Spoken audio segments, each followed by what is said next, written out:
If you're waking up feeling tired, stressed, maybe even feeling exhausted, it's not that you're working extremely hard. A lot of times it's sleep apnea, okay? But a lot of people are just not aware of what sleep apnea is. And so I'm going to talk about what sleep apnea is. And then for some of y'all who are going to watch this, you already know what it is. And maybe you don't know what needs to happen to be able to get rid of it. And so I'm going to talk about both. Um, and so I'm going to give you three things that you can start doing today to start getting rid of it. All right. That way we can fix the issue, not manage the issue. Okay. This topic is near and dear to my heart because my granddad, who I grew up with, passed away at 46 years old from sleep apnea. You know, a lot of people just don't realize how critical of an issue this is. And they just kind of like think that the CPAP machine is going to manage it or the medication is going to manage it. But most times things get worse. Okay. And so we want to fix the issue, not manage the issue. So, first off, I do want to let y'all know this though. There are some people who get sleep apnea because it's hereditary in their family.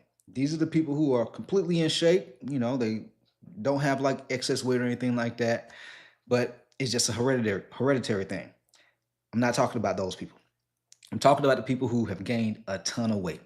And so if you're 20, 30, 40, 50 plus pounds overweight and you haven't always had sleep apnea, but you notice now you're gasping for air when you wake up out of your sleep, maybe even choking, just tired when you're waking up, these are all symptoms of sleep apnea. Okay. And if you're a busy professional, you know, high achiever, like the type of people I tend to help, you can't afford to have this because it makes you tired. That way you can't really perform in your career the way you want to. And maybe not even have the energy to enjoy your life or be there and enjoy time with your family also. And so I understand the stress and strain that it could put on your life. So I want to help you kind of like smooth these issues out so you don't have to deal with it. Okay. So the first thing is this: you have to drop weight. Weight is a big factor in being able to get rid of this sleep apnea situation. Okay. Because the more weight we have on our chest and even like that excess belly fat, that visceral fat, is very unhealthy. Okay.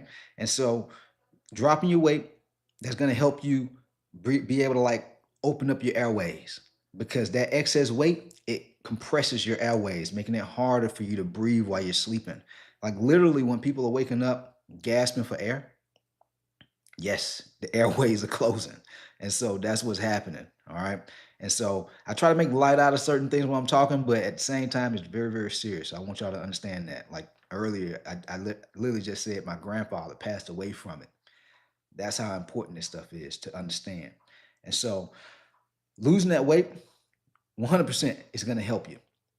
And a lot of people, when they think about losing weight, a lot of people think, well, maybe I need to start doing 10,000 steps a day, like these fitness trainers say. Maybe I need to start doing hours a day in the gym or working out every single day of the week.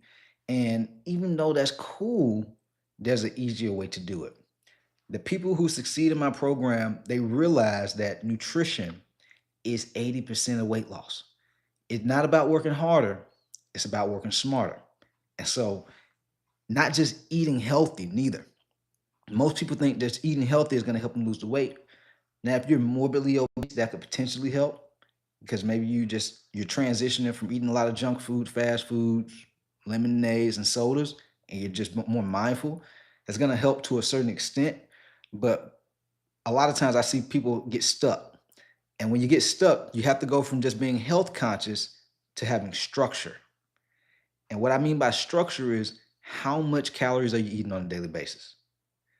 How much protein are you eating on a daily basis? If you don't know these things, you won't know what your portions need to be. You're just guessing. Okay. Like whenever people reach out and they get on these game plan calls with me and they're not losing weight, and they're like, I don't know what I'm eating healthy, and they're just like they go on and on and on about what they're eating, and I let them know you don't have a quality issue, you have a quantity issue. Like how much are you eating? And most times they never know, or they're like guesstimating because they tracked it in my fitness pal years ago or months ago, and they're just not clear, and that's why the weight isn't coming off. And so once you get this right though with your calorie intake and your protein intake, you will start losing weight. And as you start losing weight, A byproduct of that weight loss, you're gonna have more energy. You're going to sleep better. Like a lot of people always ask me, like, what kind of results can they expect within my coaching program? And it's not just weight loss results. Like within the first 2, 3 weeks of people joining my coaching program, they're like, Jay, I'm sleeping so much better. Jay, man, I didn't know I was gonna have this much energy, man. Like, can we add an extra workout into my calendar? These are the types of things that happen just from losing the weight. And so, not even stepping foot in the gym, you're eating on a daily basis anyway. Let's get more structured with it. That way you can lose this weight and avoid the stress and worry and feeling exhausted from sleep apnea. Okay? So that's the first thing. The second thing we want to do, you want to stop drinking alcohol as frequently as you may drink it. Like I know it's gonna hurt some folks' feelings because I know some folks like when you just when you have like these careers where you're like either a doctor, a nurse, or an attorney or a real estate investor, whatever it is, you have to network, and so a lot of times you are sipping. You're sipping on alcohol. You're sipping on champagne or whatever wine, whatever it may be. But I do want to let you know, outside of that the good little feels that you get from drinking alcohol, it doesn't help with the weight and it doesn't help with energy and sleep. There's studies that show this, guys. It does not help with sleep quality. There's even successful people out here like 50 Cent. He wrote in his book, can't remember the name of his book at the moment, but he wrote in there he don't drink alcohol because he understands it's going to affect his performance in his career. While most people out there drinking alcohol, and not to say you can't be successful while you still drink alcohol, you could be even more effective if you didn't drink it as frequently. But I'm talking about the alcohol from a standpoint of like just getting better sleep. That way you can, avoid the sleep apnea. Because when you're waking up and you're tired, you can't be as productive. But if you're waking up and you have more energy, how much more can you accomplish? When you feel good, physically and mentally, how much more can you accomplish in your career? How much more time and energy and value could you give to your family and the people you love and care about if you had more energy? And so, want to reduce the alcohol intake. Moderation, all right? Comment, moderation. Remember that, okay? One, two, no more than that on a weekly basis. That's really all I do, guys. Because I drink alcohol, I just don't do it very frequently. I just have that structure. One, maybe 2 times a week. Okay. And even when I do that, I still feel it the next day or two. And so I'm very mindful around how often I drink it. And a lot of people just kind of like sweep this up underneath the rug, but it happens. And over time it gets worse.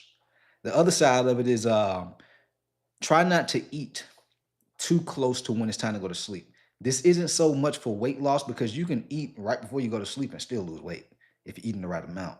But eating right before you go to sleep can disturb your sleep quality. If you want to have high quality sleep, you don't want to have a lot of food sitting on your stomach when you go to sleep. And so you want to stop eating maybe an hour, hour and a half before you go to sleep. And if 2 hours, that's even better. But somewhere between an hour and a half, hour, 2 hours, you don't want to eat 15 minutes before you go to sleep because you can find yourself having acid reflux and find yourself not having good quality sleep. Okay. And so that's the third one. The last thing is this: you got to evaluate. You have to start evaluating. Okay. It's kind of like you can't really know if you're truly making progress in an area if you're not stepping on the scale. How would you know if you're losing weight if you're not stepping on the scale? You got to evaluate, right? You got to evaluate if what you're doing in your eating, with your eating habits and with your workouts to know if you're actually making progress. Getting on the scale is a form of evaluation. With sleep apnea, it's a little different. You got to go to a doctor. You got to go to your physician. And guys, like most women, they go to the doctor, but guys, you got to go, man. Especially if you notice that your quality of sleep isn't where you want it to be at, You're waking up gasping for air. You're exhausted. You're tired all the time. You're stressed. And if you're not waking up with energy and you're exhausted and tired, guys, that's going to make you more stressed in your career because you already starting the day off with no energy. And all these deadlines, the meetings, and some of them are extremely long, and just the pressure that you put on yourself just trying to like accomplish more and excel, that's stress. That's even more stress. That's pressure. This is how a lot of people end up having strokes and end up having like hypertension, which end up spiraling into having strokes and heart attacks. You got to make sure your sleep quality is on point. Okay. And so go to the doctor. Whether you know you have sleep apnea or you just have a hunch like you potentially might, go to the doctor. And so that way, when you go back after a month, a couple of weeks, they're able to analyze and evaluate, hey, you're heading in the right direction. Like one of my guys inside my coaching program now, Lance, he he's down 50 pounds now. But before he dropped all that weight inside my coaching program, he told us because we just did a group coaching call earlier today, and I didn't even know all this that he told me on the call. And he was like his whole 30s. He was when he was in his 30s because he's in his 40s now. In his 30s, he had sleep apnea, and he would go to sleep with a CPAP machine. And once he dropped that 50 pounds, like 50 pounds down now, no longer has to use the CPAP machine. Feeling way better, way more energy, you know. And so, and this guy, he has a family, he got a wife, got kids, you know what I'm saying? You got people that depend on you. It's not just for like looks. We don't just want to lose the weight just for looks. Like the type of people I help, they want to be able to be there for the people they love and care about. They want to excel in their career and have a high quality life.